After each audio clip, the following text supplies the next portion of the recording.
ગુજરાતમાં ડબલ એન્જિનની સરકાર છે. દેશના વડાપ્રધાન ગુજરાતના છે, દેશના ગૃહમંત્રી ગુજરાતમાં છે, પણ દેશમાં સરહદો પરથી ડ્રગ્સ ઘૂસી જાય તો એની માહિતી નથી મળતી.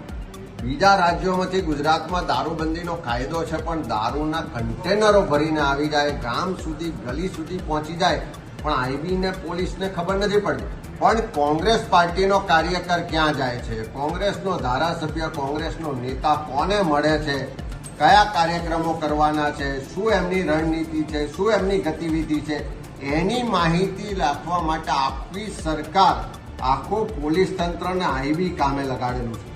ચોર, ઉચક્કા, બુટલેગરો પાછળ આઈબી નથી લાગતી, પણ કોંગ્રેસની પાછળ આઈબી લગાડી. તમે આજે જોઈ શકો છો કે મહેસાણા ખાતે ઉત્તર ગુજરાતના અમારા જિલ્લાઓની સમીક્ષા બેઠક વરિષ્ઠ આગેવાનો હાજર છે, બધા જ જિલ્લાના છે.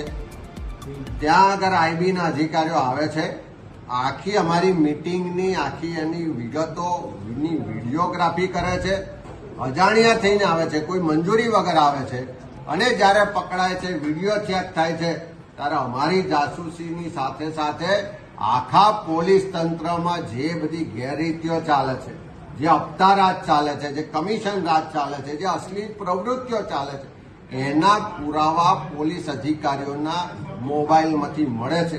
એટલે ક્યાં હપ્તા લેવાય છે, ક્યાં કોનું કનેક્શન છે, ક્યાં અનૈતિક પ્રવૃત્તિઓ ચાલે છે, ક્યાં અશ્લીલ મટીરિયલ ચાલે છે, એ બધું જ પુરાવા પોલીસના મોબાઈલમાં મળે છે.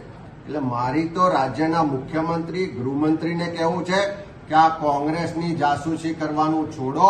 આ કોંગ્રેસને તમારા આવા જાસૂસીથી કોઈ ડરાવા ધમકાવવાની વાત છોડો. આ ગુજરાતની જનતાની સુરક્ષા માટે આ પોલીસ તંત્રને તમારું આઈબીનું તંત્ર લગાવો. ગુજરાતમાં દારૂ ડ્રગ્સ ના આવે, યુવા પેઢી બરબાદ ના થાય, ગુજરાતમાં ગુનાખોરી ના થાય, એના માટે તમારી આ વ્યવસ્થાને લગાડો, નહીં કે કોંગ્રેસની જાસૂસી માટે.